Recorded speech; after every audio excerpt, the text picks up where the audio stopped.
Greetings and welcome to part 2 of our 6-part series, Physician Contracting 101. Again, my name is Paul Drey and I am an attorney with the Brick Gentry Law Firm. As I indicated in part 1, much of my practice deals with working with physicians or physician groups in regard to their business contracting needs. Part of that being the employment contract. Into part 2 of this series, we are going to look at what are some of the key provisions within your employment contract. And then we are going to begin looking in detail, specifically today, at what are the provisions or what are the requirements within a provision dealing with a physician's duties and responsibilities. So let's begin by looking at some of the key provisions that occur and are identified within your employment agreement. First, we will look at what are the duties and responsibilities of the physician. A second key provision deals with compensation and benefits. Sometimes this will be an actual provision within the contract, and sometimes it'll be included as an exhibit where the whole compensation policy or package is set forth. A third key negotiable provision deals with buy-ins. Another provision deals with professional liability insurance. We will also look at non-compete provisions as well as some of the other provisions within a contract. In particular, the entire agreement provisions wherein everything that's included within the contract itself, in the written contract, becomes a contract and nothing else. And finally, we will look at termination and the provisions involved in the termination provision.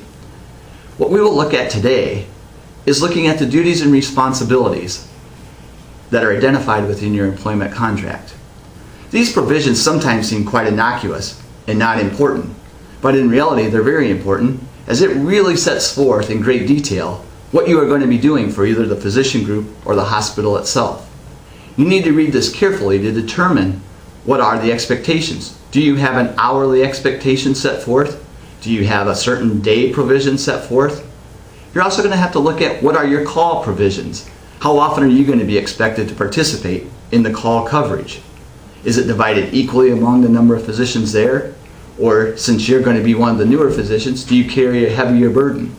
You should know this going into the contract and make sure that you're comfortable with how this is going to be provided. You also need to take a look at in regard to whether you are going to be able to do anything outside of your employment arrangement. Many contracts have provisions that set forth your responsibilities and duties and identify that if you do anything medically inclusive, you will not be able to provide those services. For instance, if you are thinking about teaching or providing locum tenens coverage, you will need to make sure that you are able to do so under your contract. In many instances, the contract provides that if you do provide teaching coverage or teaching responsibilities, or you provide locum tenens coverage, that if you receive any compensation for those services, they will go to your employer rather than to you. If you want to make sure that this does not occur, you need to make sure the language in your contract provides that the stipend or the compensation that you receive will actually be coming to you. This has been part 2 of our 6-part series. I invite you to join us next time when we have part 3, when we will look closely at compensation and benefits. Thank you.